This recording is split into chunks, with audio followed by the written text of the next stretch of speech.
Kaixo, ongi etorria, polinomio baten erroak bilatzerakoan zenbaitetan Ruffini ezingo dugu erabili. Eta Ruffini erabiltzen dugunean ere, arazoak izango ditugu jakiteko zein den erroa. Hemen bi adibide ditugu eta uste dut honekin ulertuko duzula. Az gaitezen. Pentsa ezagun dugula polinomio. -b isa berbi, gehi iru isa, gehi bi. Orduan, bi erro egon daitezke gehienez, eta deskomposatu dezakegu, ahal badugu behintzat. Orduan, zer egiten da? Jaisten dira bere koefizienteak. -b, iru eta bi. Eta probatu bat dugu, zeinekin? Biren zatitzailekin. Zer dira biren zatitzaileak? Gehiken bat, gehiken bi. Orduan, hasiko gera. Az gaitezen, adibidez, minus batekin. -b jaisten dugu. Minus bat bidar minus bi plus bi. Batuta bost, minus bost, minus iru. Ez da ondarra 0. Orduan, probatu bako dugu beste batekin. Adibidez, batekin.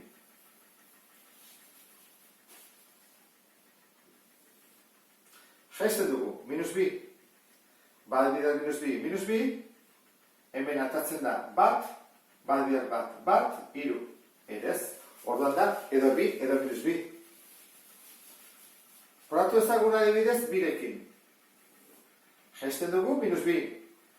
Bi bidar minus lau, minus bat, bi bidar minus bat, -b, 0. Lortu dugu.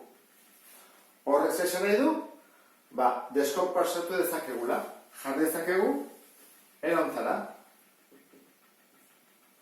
-b, isa, ken bat, bider, isa, eta horren aurkakoa, ken bi. Baina galetzen badigute zein dian erroak. Erroa da, horren aurkakoa,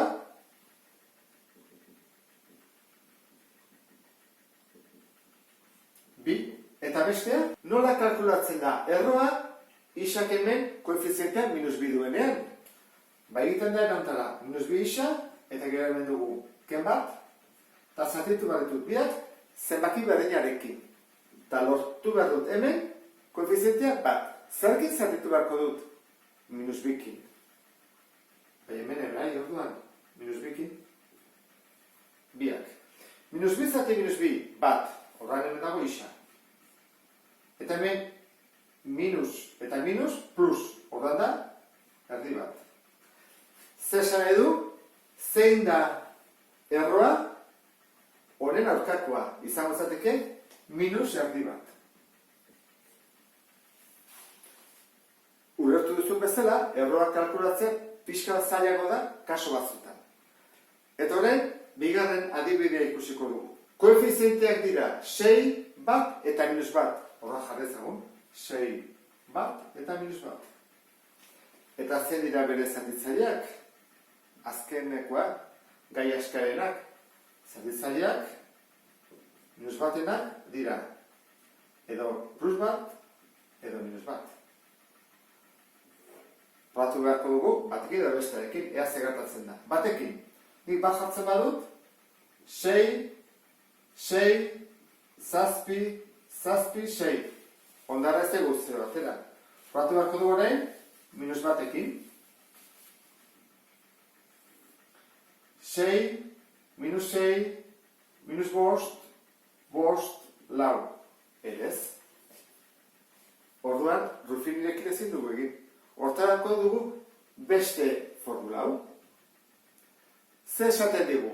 Bale badugu bigarren mailako ekuazioa, egingo duguna izango da berdin 0. Eta hortarako badugu formula. Lehen bortetik ikasia. Zein da? Isa berdin, minus b, gehi ken, b berbi, ken lau AC, zati bia. Hori zen, 0 jartzen genuen, ez da? Hau ikasia dugu.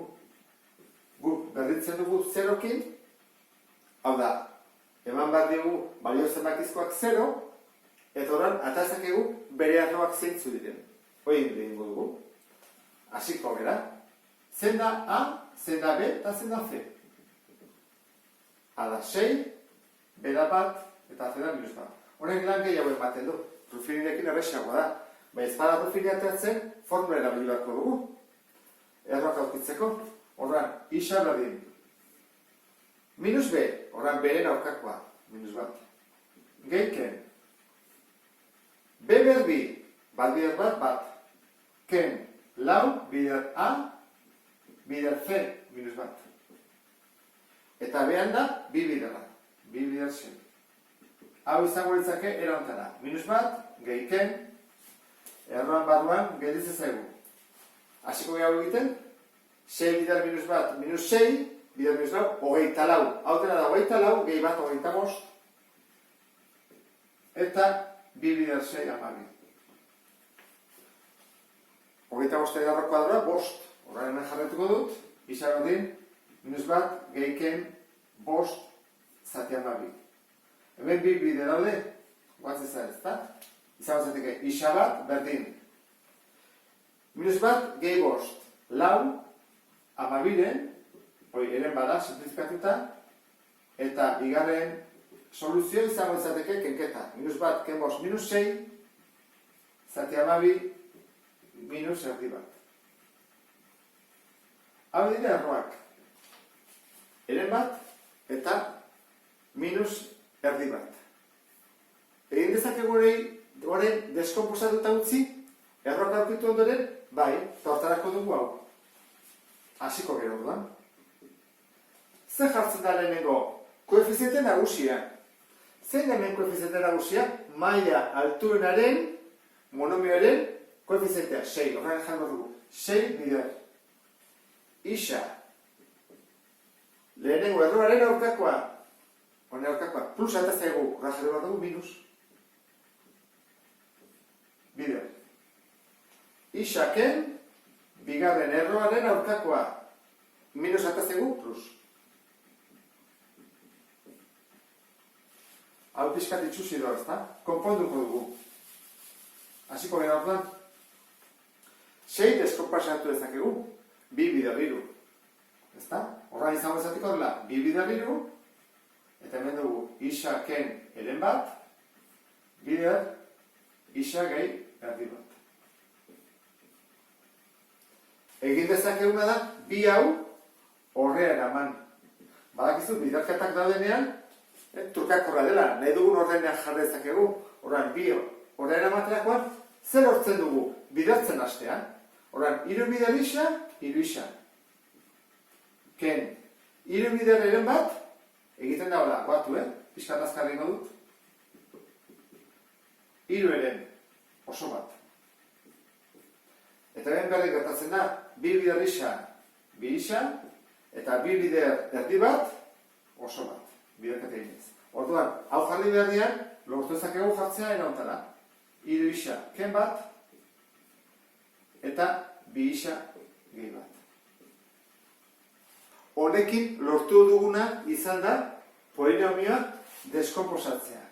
Lehenago erroak aurkitu ditugu, eta polinomio hau dibiditzen da beste era batean. Adibidez, zatiki algebraikoa ditugunean, simplifikatzeko, edo batuketak eta biderketak egiteko, ezta? Horra bi bide ditugu. Hau da bat, eta hau da bestea.